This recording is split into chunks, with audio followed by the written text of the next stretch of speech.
kita memang bisa pintar tanpa berorganisasi. Tapi dengan berorganisasi, kita bisa belajar makna proses, berinovasi, dan berkreasi. Kampus menawarkan banyak pilihan, tapi hanya sedikit yang benar-benar membentuk kita dari dalam. IKMA adalah satu di antaranya. Tempat bertumbuh beragam kreasi, tempat bersuara dengan isi, dan tempat mendekat tanpa harus menghakimi.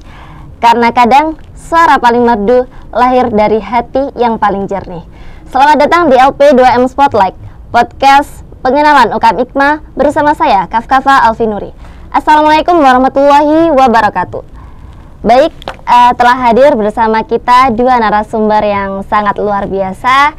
Ada Kak Raihan atau Syadida yang kerap kali dipanggil Cak Dida. Cak Dida ini adalah Ketua Umum UKM IKMA saat ini. Selamat datang Cak Dida. Apa kabarnya? Alhamdulillah baik-baik. Alhamdulillah. Dan di sebelahnya ada Kak Aliatus Ada yang kerap kali dipanggil Ning Atus. Beliau ini adalah Ketua 1 dari UKM IKMA. Selamat datang Ning Atus. Gimana kabarnya hari ini? Alhamdulillah baik. Alhamdulillah. Baik, tanpa banyak kata kita bisa mulai dari yang paling mendasar ya. Cak Dida, menurut Cak Dida itu UKM IKMA itu UKM yang seperti apa sih? Dan apa yang membedakannya dengan UKM-UKM lainnya? Kalau ditanya seperti UKM IKMA, UKM seperti apa gitu kan ya. Secara garis besar itu UKM IKMA itu secara garis besar adalah UKM atau kita bisa sebut organisasi, di mana organisasi itu berisikan tempat atau ruang atau bahkan wadah bagi mahasiswa-mahasiswa yang ingin mengembangkan potensi-potensinya, terutama dalam bidang keislaman. Jadi di dalamnya IKMA tuh banyak pengembangan yang dilakukan oleh teman-teman sendiri yang dilatih oleh pembina-pembina yang handal. Di dalamnya ada seperti bidang tilawah, bidang dakwah, kemudian bidang MC, kemudian bidang kaligrafi, dan juga ada bidang sholawat. Nah, yang jadi perbedaan UKM IKMA dengan UKM yang lain itu menurut saya itu adalah, terutama ini kan di UIN ya. Di UIN yang notabene-nya adalah kampus Islam, di mana yang harus ditekankan dalam kampus Islam terutama di UIN itu adalah organisasi-organisasi yang memiliki nilai-nilai keislaman itu. Dan itu hanya dimiliki oleh IKMA. Terbukti dengan adanya pengembangan yang saya sebutkan tadi di dalamnya. Kalau sudah masuk UIN, saya rasa kurang afdol aja kalau nggak maksimal dalam Islamnya itu. Dan Islamnya itu bisa didapatkan juga di dalam IKMA itu sendiri. Seperti itu sih.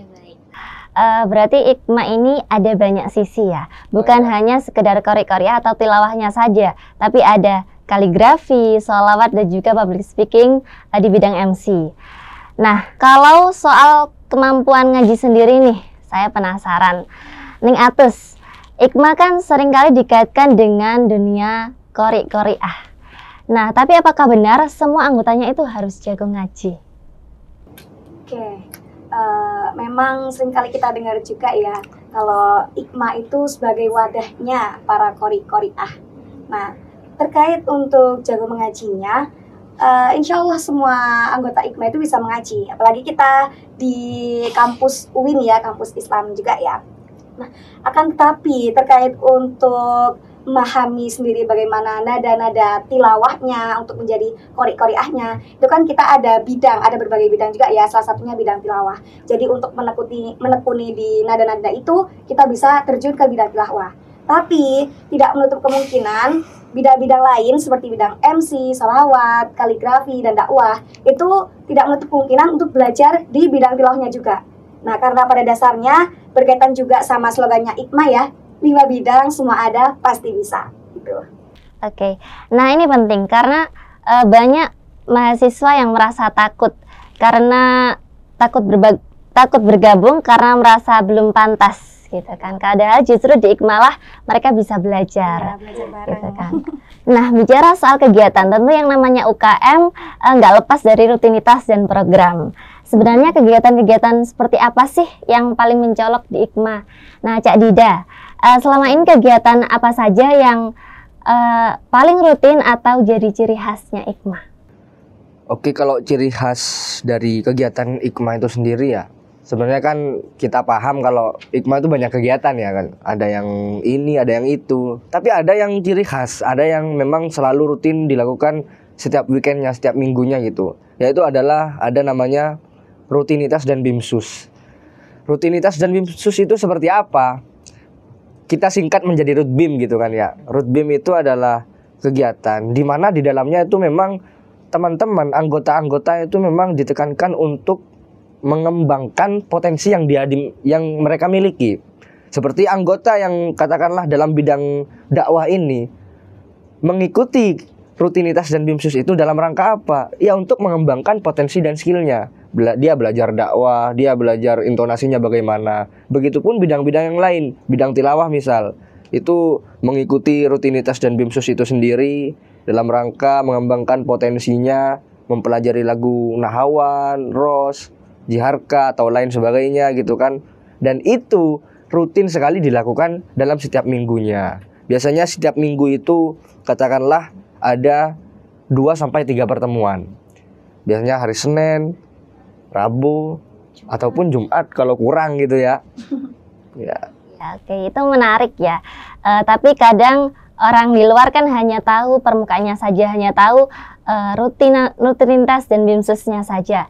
Nah, padahal di Hikmah ini saya yakin punya juga event-event besar yang mungkin ya pastinya tidak semua orang tahu. Nah, mungkin boleh berbagi, Neng Atus, ada nggak sih program tahunan atau event besar yang ditunggu-tunggu oleh anggota maupun publik? Oke, kalau dikatakan program rutinan atau event besar juga ya. Kalau program sendiri tentunya di Hikmah maupun di bidangnya itu juga memiliki program. Apalagi untuk yang event besar terdekat ini kita juga ada event perayaan Bisma Maulidiyah Hikmah. Nah itu di mana nanti di sana itu kita mengadakan lomba-lomba. Yang mana lombanya tidak hanya tingkat se-Jawa Timur, bahkan itu juga se-nasional. Itu biasanya yang ditunggu-tunggu sama publik juga. Oke, jadi semacam festival internal sekaligus ajang untuk menyebarkan syiar keluar. Ya, oke, keren. Program boleh banyak, tapi yang paling bekas itu biasanya bukan kegiatannya, tapi nilainya. Nah, kalau boleh tahu nilai apa yang paling dirasakan selama di Hikmah?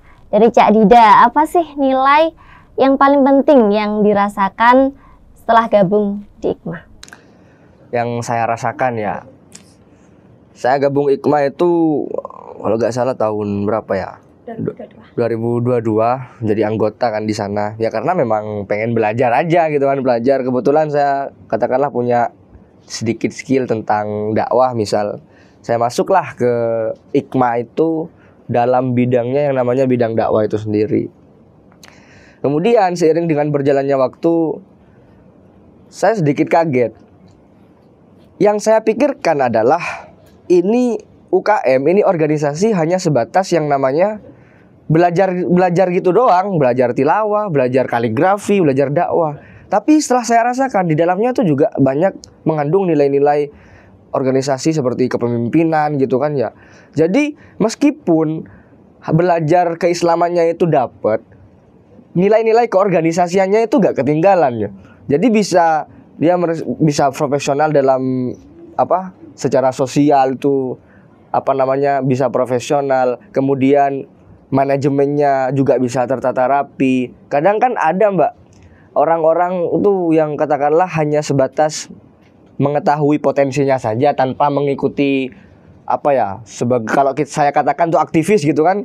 Tapi kalau di Hikmah tuh memang seakan-akan kita dibangun, seakan-akan kita dituntut dengan semangat itu untuk bisa aktivis kalau saya bilang, kemudian juga bisa mumpuni dalam bidangnya itu.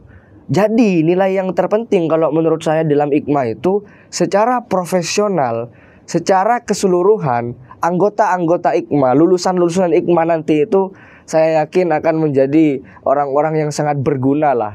Maupun nanti bidangnya itu keahliannya seperti vokal sholawat misal, kemudian bisa kaligrafi, bisa qori-qori'ah. Tapi di lain sisi dia juga profesional dalam masyarakat, dalam organisasi, dalam kepemimpinan dia jago.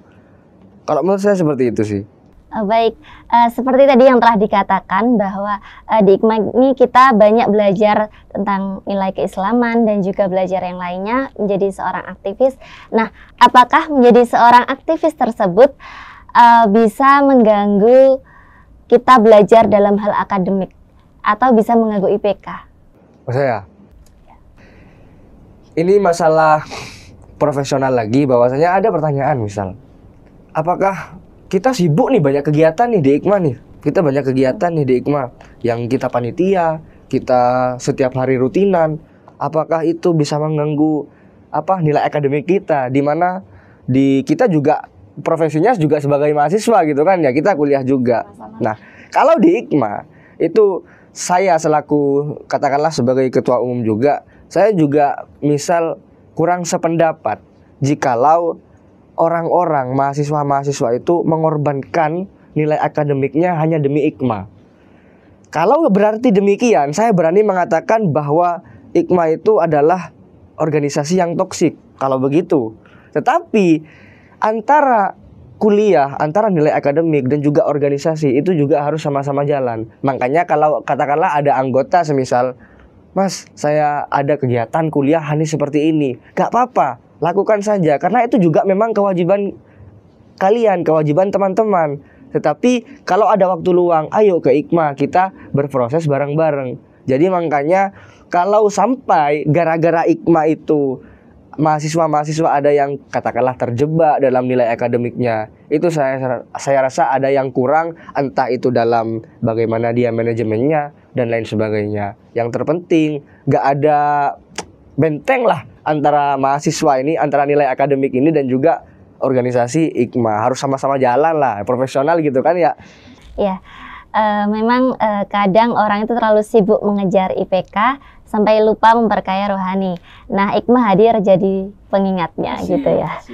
Oke, tapi nilai itu kan kadang tumbuh dari pengalaman.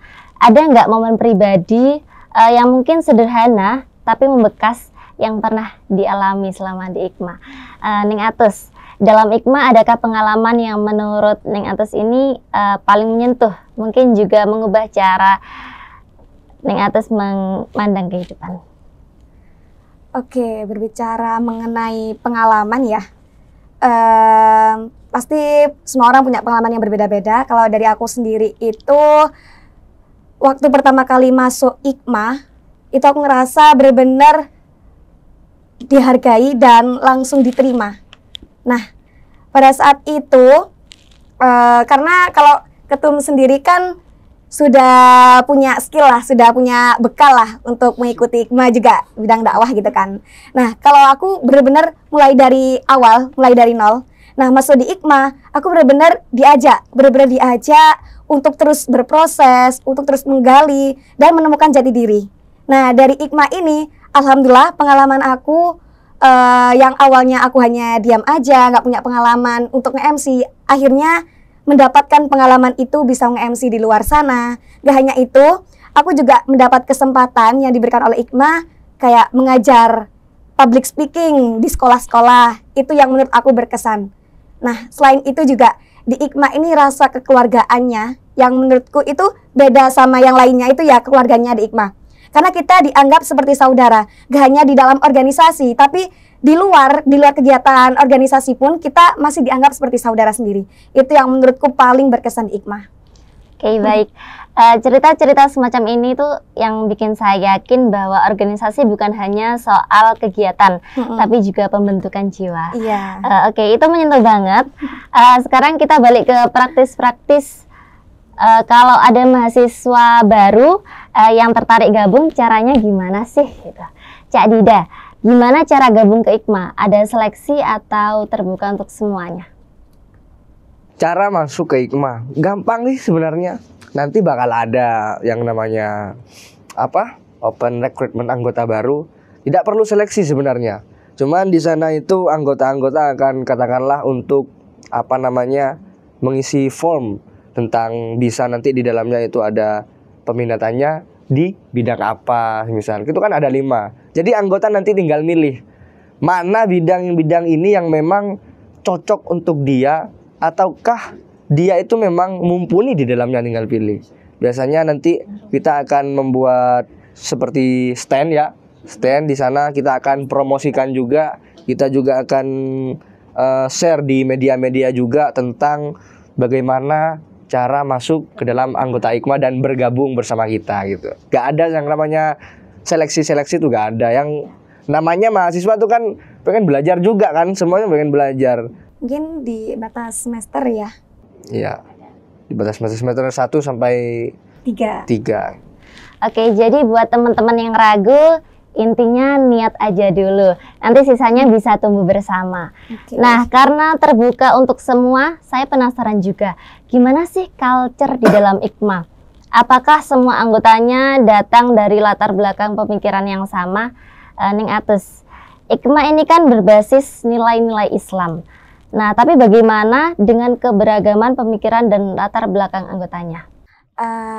Memang ya IKMA itu berbasis nilai-nilai keislaman, tapi bukan berarti semua anggota itu harus memiliki cara berpikir yang sama. Justru yang bikin IKMA lebih istimewa itu ya berbagai perbedaan tadi. Apalagi di IKMA itu ada berbagai bidang ya. Gak hanya itu, pastinya yang join IKMA itu dari berbagai fakultas, berbagai prodi, berbagai mungkin ada yang dari pendidikan, yang pesantren ataupun tidak. Tapi di IKMA kita tidak dituntut untuk berpikir yang sama. Karena di IKMA ini kita ranahnya kepembinaan juga. Jadi kita di sini lebih ke belajar bersama, berproses bersama itu. Berarti jadi ada ruang untuk dialog dan pemahaman gitu ya. Iya. Oke. Kita udah bicara soal dalamnya IKMA. Sekarang, kalau kalian diberi kesempatan untuk berbicara langsung kepada mahasiswa baru, apa sih yang ingin disampaikan? Mungkin bisa dimulai dari Cak Dida dulu. Ayo, ini buat mahasiswa baru ini, buat mahasiswa baru. Katakanlah, kalau saya ingin menyampaikan sesuatu, saya ingin menyampaikan bahwa fun fact-nya, IKMA itu sudah berdiri selama 36 tahun. Artinya selama 36 tahun itu bagaimana bisa sebuah organisasi kalau bukan organisasi yang memang memiliki daya guna, memang yang memiliki semangat juang yang tinggi, bisa bertahan dan berkembang selama 36 tahun. Nah, dari lamanya proses perjalanan itu menandakan bahwa UKM ini, organisasi IKMA ini terkhususnya adalah organisasi yang positif untuk berkembang. Terbukti dengan katakanlah banyak juga alumni-alumni di luar sana, lulusan dari IKMA itu yang menjadi orang-orang spesialis dalam bidang-bidang tertentu. Ada yang jadi di Kemenak juga, ada yang presenter TV juga kan, ada yang muncul di TV-TV. Kemudian bahkan kemarin juga alhamdulillah ada yang lulus aksi Indosiar itu ya. Itu secara gak langsung menandakan bahwa IKMA itu adalah organisasi wadah yang memang benar-benar memantau dan mengembangkan potensi yang dimiliki oleh mahasiswa. Dari 36 tahun bayangkan perjalanannya bagaimana, dan tidak redup, tidak kosong, tidak mati, tetapi terus berkembang dan terus, kalau bahasanya anak-anak zaman sekarang, terus culture lah gitulah. Terus culture gitu, terus menyala gitu kan. Oke, kita beralih ke Ning Atus. Kalau bisa kasih pesan buat mahasiswa baru, kenapa mereka harus mempertimbangkan IKMA? Enggak. Oke. Buat teman-teman mahasiswa baru, jadi kuliah itu, kampus itu bukan hanya tempat kuliah aja, tapi juga tempat untuk kalian bertumbuh. Nah, di IKMA ini salah satunya juga bisa menjadi ruang kalian untuk mencari jati diri kalian, mencari versi terbaik dari diri kalian. Nah, karena di IKMA ini gak hanya kalian belajar bagaimana itu di ranah akademik, skill-skill kalian juga gak hanya diasah bakatnya juga, tapi kalian juga diasah, dibentuk juga mentalnya, dan juga rasa kebersamaan kekeluargaannya. Nah, di IKMA juga banyak sekali bidangnya, yang mana nanti kalau kalian pengen belajar tilawah, ya masuk bidang tilawah, pengen belajar public speaking, di sini juga ada bidang MC. Pengen belajar sholawat, di sini juga ada kaligrafi juga, dan ada bidang dakwah juga. Di sini macam-macam. Dan yang paling penting di IKMA itu tidak memandang siapa yang mau masuk di IKMA, karena Di sini kita tidak memandang yang sempurna, tapi kita memandang dari niat kalian untuk belajar dan niat kalian untuk terbuka untuk berproses bersama. Gitu. Baik, terima kasih Cak Dida dan Ning Atus atas obrolan yang luar biasa kali ini. Baik pemirsa, pesan berikut menjadi closing LP2M Spotlight kali ini. Untuk kalian yang masih ragu, mungkin ini saatnya mengambil langkah. Datangi, kenali, dan biarkan IKMA membuka pintu. Bukan hanya ke organisasi, tapi ke versi terbaik diri kalian. Sekian, saya Kafafa Alvinuri, mohon pamit undur diri. Wassalamualaikum warahmatullahi wabarakatuh.